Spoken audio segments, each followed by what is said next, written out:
Voici cette réponse à la question. Est-il vrai que la Bible a été falsifiée? J'ai entendu dire que la première Bible ne contredisait pas le Coran.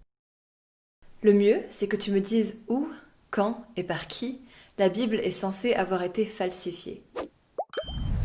Tu penses peut-être à l'époque avant Christ? Non. Il existe des prophéties qui annoncent comment Jésus va mourir plusieurs siècles avant sa naissance.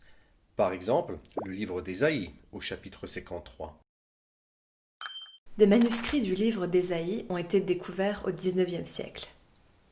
Ces manuscrits existaient déjà longtemps avant Jésus, et le texte est presque le même que celui de la Bible que nous tenons aujourd'hui entre les mains. La plupart des différences ne sont que des erreurs de copie sans importance. On a découvert des manuscrits de la Bible complète qui datent d'environ 300 ans après Jésus-Christ. Ils confirment eux aussi la Bible telle que nous la connaissons aujourd'hui, avant même le concile de Constantinople, et plusieurs siècles avant Mohammed. Les évangiles ont dû être falsifiés.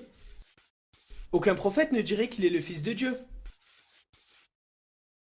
Mais il existe de nombreux témoins oculaires qui confirment les événements dans les évangiles. Beaucoup de ces témoins oculaires n'étaient pas des disciples de Jésus. Même dans le Coran, Allah exhorte les musulmans à questionner les juifs et les chrétiens à propos de leurs écritures. Allah ne les renverrait tout de même pas vers un livre falsifié. Le Coran parle beaucoup plus d'une interprétation falsifiée, pas d'un texte falsifié. Et comment un Dieu tout-puissant pourrait-il permettre une telle chose? Imagine qu'un voleur entre dans une maison, vole quelque chose et mette quelque chose d'autre à la place, et que le propriétaire le regarde sans rien faire. Notre Dieu agirait-il de cette manière?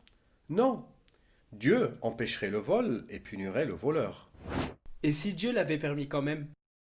Dans le Coran, il est écrit que la Torah, les psaumes et les évangiles sont les paroles de Dieu.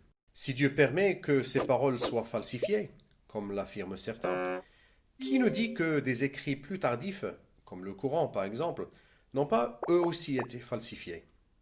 S'il a permis la première falsification, pourquoi ne permettrait-il pas aussi la deuxième? De plus, nous avons expérimenté nous-mêmes comment Dieu a changé notre vie par sa parole. Yeah, if someone said that Bible is incorrupt, is a change, I don't want to argue with them. I know just that this book give me life, but Quran didn't give me life.